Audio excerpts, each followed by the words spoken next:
I just can't stop recording. I love it. This is very fun for me, I have to admit. And this music, god damn it, this music. There is another version of the song that's playing.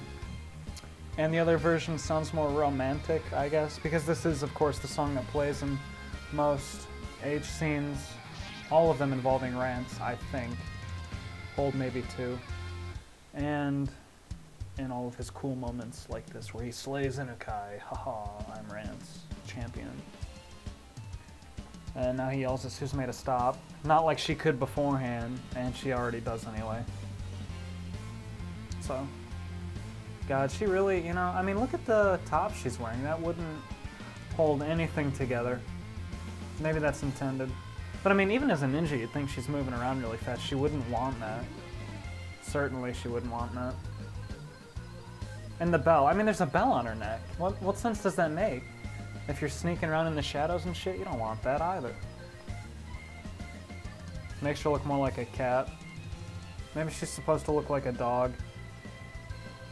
Oh well. And then, like I said, the dogs carry Inukai out and blow up.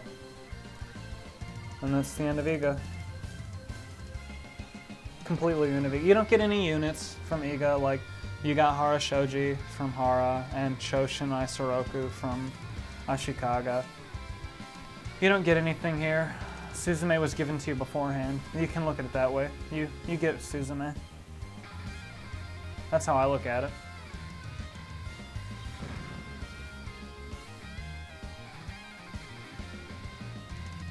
Blow themselves up with their owner's body. Huh. You know, I've had a lot of dogs in my life and they're pretty loyal. You know, if you feed them, then they'll do whatever. You feed them for a week and then you're their master. That's how it goes.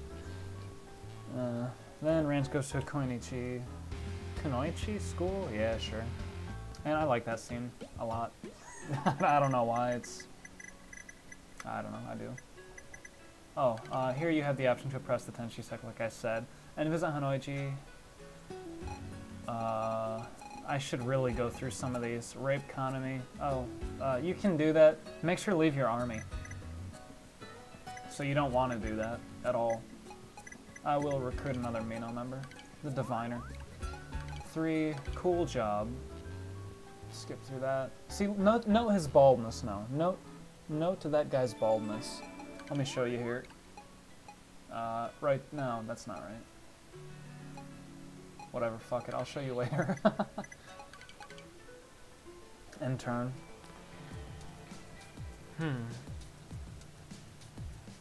Beating ogres around the country. You may have noticed that over here, Hojo controls this little island. Oh well, it is an island in real life. The map of Japan is based on a real life representation of it. The islands are all connected to it, and things like that. But that southern island there is controlled by Hojo, and it doesn't stay that way the entire game. A new faction emerges there. This happens periodically. I'll show it this time because it's the first time that it's happening. Or no, this one is unique, actually. It's referencing reality, as Kenshin and Shingen both fought each other numerous times in real life, and they were pretty hardcore rivals. I think there are statues of one another erected very close to each other. They were considered equals. So, I mean, it's a shame because Shingen's not a real thing in this game at all. Kenshin is, by all means, like, fine and dandy, but Shingen is not. There's a reason that you see so little from this guy. You don't... He's still imposing. I mean, for God's sake, look at the CG. He takes up the entire screen. He is too impressive to be real, so to speak. Something like that couldn't exist. Something so powerful and commanding couldn't be real. That's how you should look at it. Kenshin just attacks him. Look at his armor though. Jesus Christ, nothing would get through that. That's extravagant. And then Torin and Shoin show up to check on their leader. You know, they're all worried. And then Yamagata's also there. The ninja guy's absent. Go figure. See, they're fighting Hojo and Uesugi at the same time. Takeda is. That's how powerful they are. They're able to fight them both at once. But they can't make any progress on either. So they're stuck there at a standstill with those two. Those two, Hojo and Uesugi, aren't really allies, but they're both fighting Takeda kind of together. And I think they help one another as well. At least to defeat Takeda. And that's why Takeda's scary, because if they can do that, you wouldn't want to fight them. Right? I wouldn't. That's how I looked at it. And once you attack Uesugi, and if you conquer Uesugi, Takeda will move in and take over Hojo completely. If you take over Hojo, Takeda will go in and take over Uesugi completely. I want to try to prevent that in this playthrough. I want Hojo and Uesugi. And there are a couple things I could try to do that. I can take out Takeda, which is looking so appealing. Or I could declare war on Hojo and Uesugi at the same time and progressively go after them both. I think that might tell the game it's unable to do one of those things. Tell the game it won't allow Takeda to conquer the one I'm fighting. So I might try that, see what happens. But that's one of the big things I've been thinking about and what I want to do. The first time I had played this game, I took Uesugi because I wanted Kenshin. And I mean, either really works. If you are forcing yourself to pick one, either one works fine for the sake of the story. But having Hojo feels more appropriate because of things that happen later on. It's very you get revenge, so to speak, and it feels great. It really does. It finally gives you some goddamn satisfaction in doing something. I mean, you'll be getting. There's a lot of stuff in this game to satisfy you, but that's one of the reasons Hojo-san's one of my favorite characters. You get to just do something awesome with him later on. Just awesome. If you choose to take him. And it's kind of complicated to do. Most people would... Actually, probably nobody has done that on their first playthrough. I would wager. And then Ko goes up to visit her brother. She's all concerned.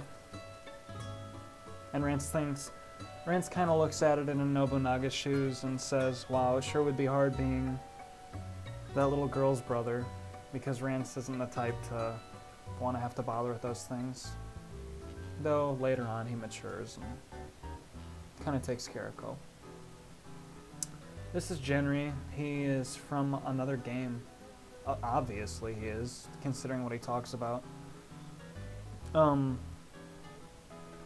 You get Genri in your army at the same time you would get Sagan, the Elder Monk, if you wanted to. I probably won't be getting them. I'm not positive though. And Genri's character info, like next to Katsui's name it says Impregnable Lolicon. Next to Renmaru it says Owari's Fearsome Warrior. Things like that. Next to Genri it says Too Big a Dick. So if that's not a heads up to what kind of a thing he was in a past game to Rance, then, you know, what else? Basically Rance was competing with him, or he felt intimidated by him because Genri was more capable than he. And Syl also knows Genri, somehow. That's... Syl hints at... They pretend not to know each other for Rance's sake later in the game, which I'm just not thinking about, and that suggests a few other things. But yeah, I don't know which game Rance purchased Syl in. I think he purchased her or something like that, because like he refers to her as a slave, even though she's not so much that anymore. But that's what he does.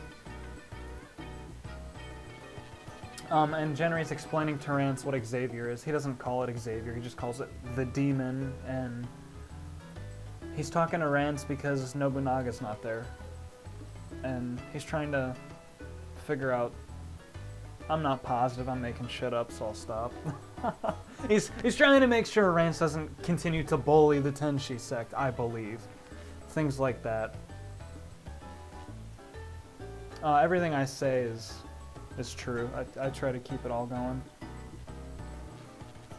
I wouldn't lie to you people. I love you guys. Yeah, she knows him. And I guess Rance does know that Syl knows him, as you can tell from that line there. Oh my god, I'm wrong again because he just said that he didn't. Or how does she know? He asked her. Yada yada yada. Genry's a monk, that should have been obvious by looking at him, and he's not a really good one. Again, I mean, I don't know what's good for a monk. I don't use them very often. I just don't think he's good because he's a monk. Kind of like the Mikos. I don't use them. I don't like them. Though, I'll be getting Dosanchan as soon as possible. I'll recruit this last guy here, Kento again. And once you have... Oh, God. Once you have recruited all three of the main 03, one of Rance's satisfaction bonuses is to recruit Abaroko Dosanchan. And I will do that as soon as I can. One more thing here. Let's see. I haven't done any dungeons like I said I would. That's stupid of me. I'm going to have to do that, even if I don't want to. I'll search for a dungeon. I'll do it. Go, Suzume. Go find the dungeon. This is the first dungeon you're supposed to do. Koime names it the Miso Katsu dungeon. Miso soup is what I think of. So I think it's supposed to be a cute name. I don't know what the hell Miso Katsu means.